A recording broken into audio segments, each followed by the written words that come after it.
Imagine being able to change something in your reality. Perceptive AI is essentially the next evolution from thinking about intelligence in an artificial way to now thinking about perception in an artificial way. How do we now elevate the technology AI from a thinking state into a feeling state? But just because we can capture your emotional state doesn't mean everybody should have access to that. Our relationship with the technology will change profoundly. Hi everyone, welcome to ATX Enterprise Tech Unpacked. Now, for years, the enterprise tech conversation has been dominated by thinking AI, LLMs, and generative models, and process logic and language. But we are now crossing a new threshold. AI that not only thinks, but could smell, taste, and feel, and perhaps even interpret human emotion. So what does that mean for our work, our businesses, and our relationships with our machines? Joining us on Tech Unpacked, we have the author of Perceptive Machines, Professor Rocky Scopelliti. Welcome to the podcast. Great to be here. Now, I'm going to go straight into it, right? We've spent the last few years scaling thinking AI like LLMs, with perceptive AI, on the other hand, systems that taste, smell, and feel. This changes the entire way that AI's application is going to be for the end user. So what's the take on what perceptive AI is for the audience out there? Yeah, so perceptive AI is essentially the next evolution from thinking about intelligence in an artificial way to now thinking about perception in an artificial way. And so our ability to digitize our senses is really what this next frontier is really all about. Now, what's interesting with perception, however, is that we all see things and interpret reality in completely different ways. And so when it comes to then thinking about that from a synthetic perspective, we shouldn't just assume that machines will also perceive things in exactly the same way. Yeah, absolutely. I mean, when we look at AI, and again, we're used to LLMs and now agentic, we're assuming that it can think for us, but in actual fact, it's just data sets, right? Yes. But now the real question is, I really like to understand a little bit more in how AI is now able to see, think, feel.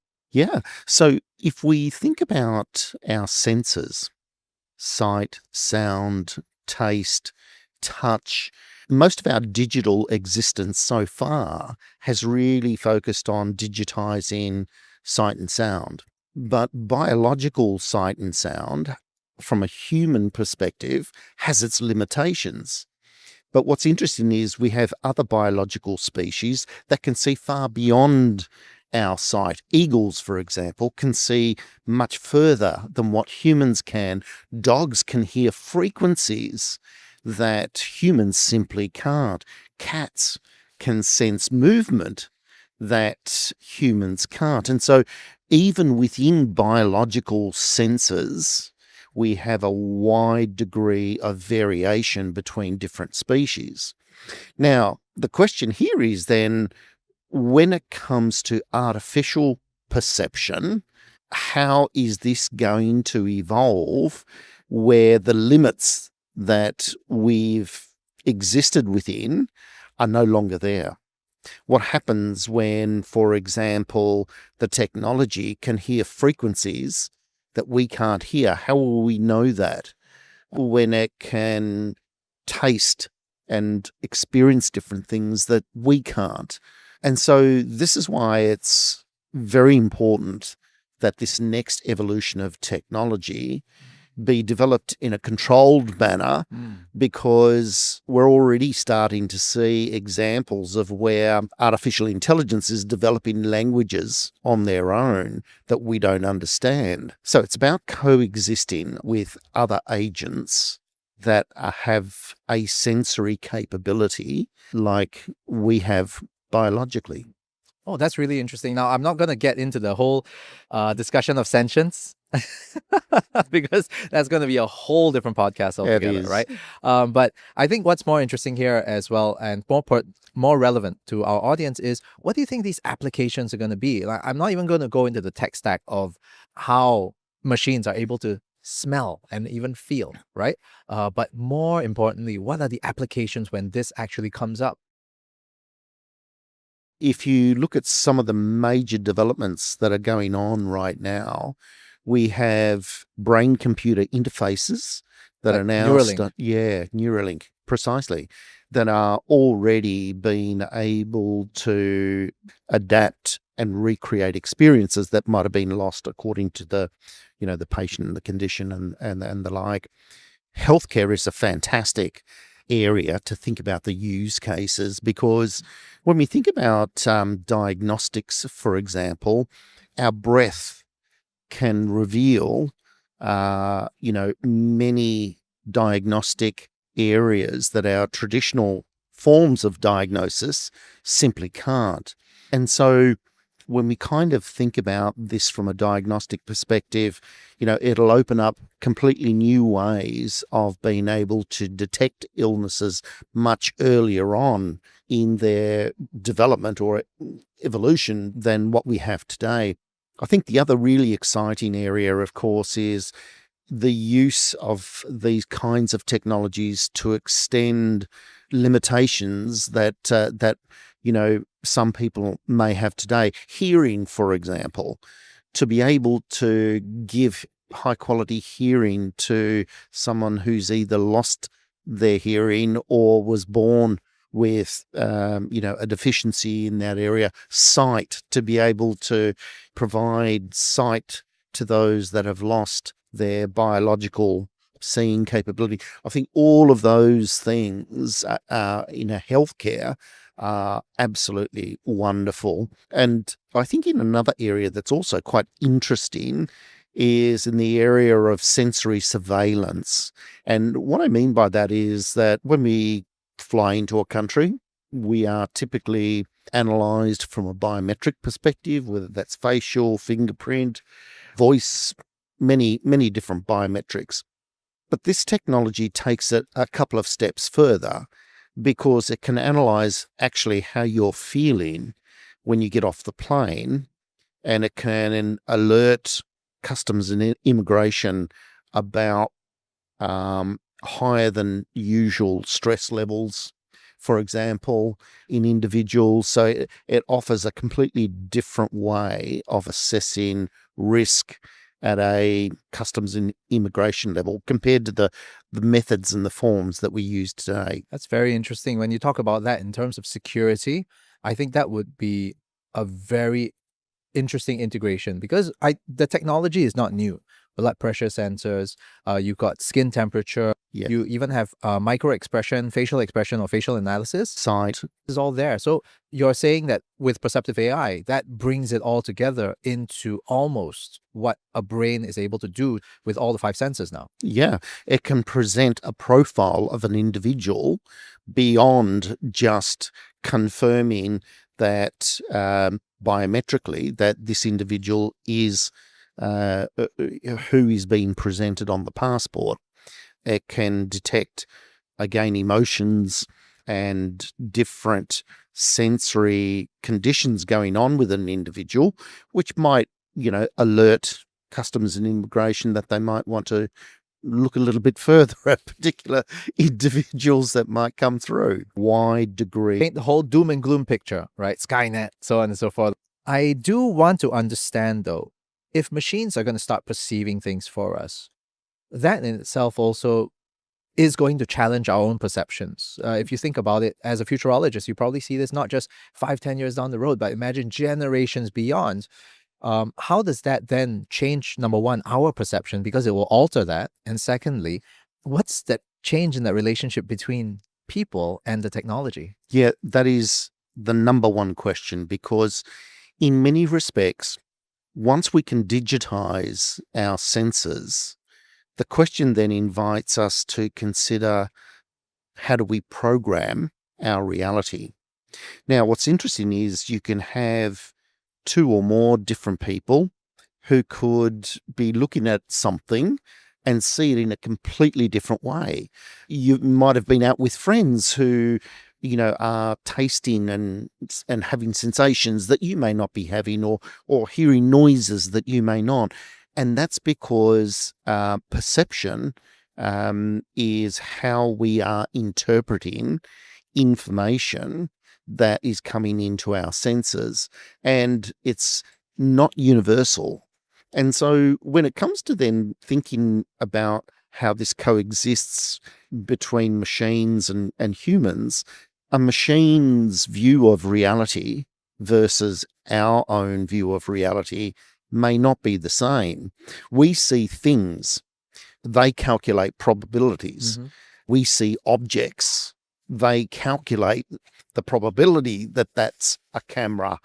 So they're using data and a whole range of different ways to determine or label a particular thing, which is so synthetic perception is very, very different from biological perception. But when these two come together, imagine being able to change something in your reality.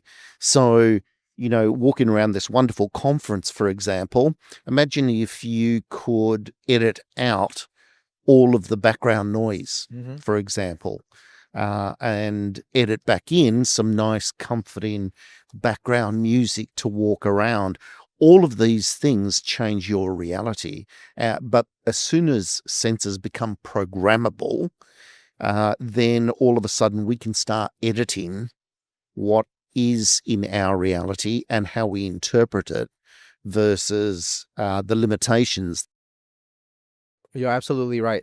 And I mean, from a media perspective, that also means that everybody is going to have to be even more wary of what they actually get to see now. Because, Yes. I mean, with deepfakes that are so accurate now, with Gen AI models that are creating video and images that are hyper realistic, to the point whereby it's really that close. I can't imagine what that future is going to be like, whereby AI is able to perceive. And if AI perceives, then it could potentially develop a model or process to convince, because it understands our behavior, our psychology, our psyche. So I cannot imagine what are the guardrails that's going to be put in place for something like that. And I think that's the point. We have to be able to equip people with the right questions to be asking of our lawmakers around this. And that's one of the features of my book, Perceptive Machines. There's over 140 questions that the book presents to equip people to understand what questions we need to be asking, because everybody should have a point of view on this. We shouldn't just be leaving lawmakers or the for-profit organizations in Silicon Valley, for example, to be completely driving the future of humanity. And so the more informed we can become about the issues, the consequences, the implications, then the stronger the voice that we can have in ensuring that our lawmakers are crafting safe and responsible development of this technology. I love that point, because here we are at ATX Enterprise and there's an entire community of practitioners. I think there should be a plea for everybody here who is in the CIO, CTO level to actually get some skin in the game, to Yes. have some influence over this. Because if you think about it, we passed the Industrial Revolution, we had so many different pandemics, so on and so forth. But moving into perceptive AI, I think we might just go into the age of discernment. Yes, that's right. Because, as you mentioned before, this technology now is so good as it is that it becomes indistinguishable from reality. And we're seeing this playing out in a lot of the, the avatars and what AI can do in, originating content. So once this starts evolving into this perceptual area, this is when it really starts coming to life. And that's where we do need to have things like data controls in place. Just because we can capture your emotional state, it doesn't mean everybody should have access to that. So we've got to rethink our privacy, our data protections, as more and more of our own biological data becomes capturable, storable, and actionable. How far away do you think we are from this age of perceptive AI? I think we're already there. We've been quite advanced in the area of hearing for quite a long time. The cochlear implant that was developed in Australia, in fact, gave hearing to so many people who had lost their hearing over the years. We're seeing prosthetics now. We're seeing, robotic arms that are being moved by brain waves rather than through, muscular attachments and the like. So we are right at the beginning of this journey, but it's moving very, very fast, very fast. Wow. Okay. So that being said, there has to be a sense of urgency here. Now, I'd like to get your take on this. What should boards, CIOs, and technology leaders be doing now to prepare for this next evolution of AI? Yeah, so I think the most important thing is get ready to adapt. And I think, a lot of organizations have struggled to just catch up with artificial intelligence. And I'm sure that they'll reach a point where there'll be a level of confidence, but this thing's going to take it even further. Their data privacy policies will need adjustments in this area.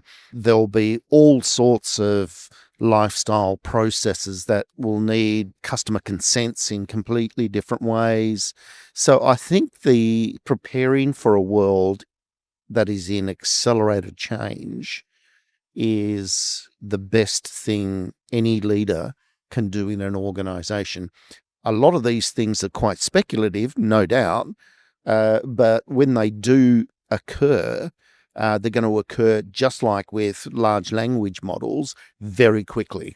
Right. So that's going to be two parts of it. One is definitely in terms of the guardrails, policies, and of course, please work with the lawmakers. I think that's really important, right? Correct. To get policies on there and be proactive to work with the government for that. The other side of it is I'm going to put the business hat on and go, think about it as the opportunity for the next level of customer engagement, healthcare, patient care, so on and so forth. So that is also going to be the next evolution of customer facing. Yes. And customer experiences, I think. Yes. So now moving that forward, I'd love to close off with this. If there's one idea that you want the ATX Enterprise or ATX Singapore audience to take away about perceptive AI, what would it be? Well, to embrace it. We have come so far in thinking about artificial intelligence or thinking about intelligence artificially. The next major wave is also now going to be about thinking about perception, but in a artificial way. And so it's how do we now elevate the technology AI from a thinking state into a feeling state? And our relationship with the technology will change profoundly as a result of that. Wow. Lots of insights here. And I think that just completely opens up so many doors about what the future is going to hold. So thank you so much, Professor Rocky, for joining us on the podcast. And now, Professor Rocky, please, camera's yours. Let everybody know what's happening and how they can get in touch with you. Pleasure. So my new book, Perceptive Machines, invites you to think about more than 130 questions about the evolution of this technology, again, taking it from thinking about intelligence artificially to thinking about perception artificially and the wonderful world of opportunities for humanity that awaits us. All right. Thank you very much, Professor. And thank you so much for tuning in to this episode of Tech Unpacked by ATX Enterprise. So we'll see you at the next episode of the podcast. Bye, everyone.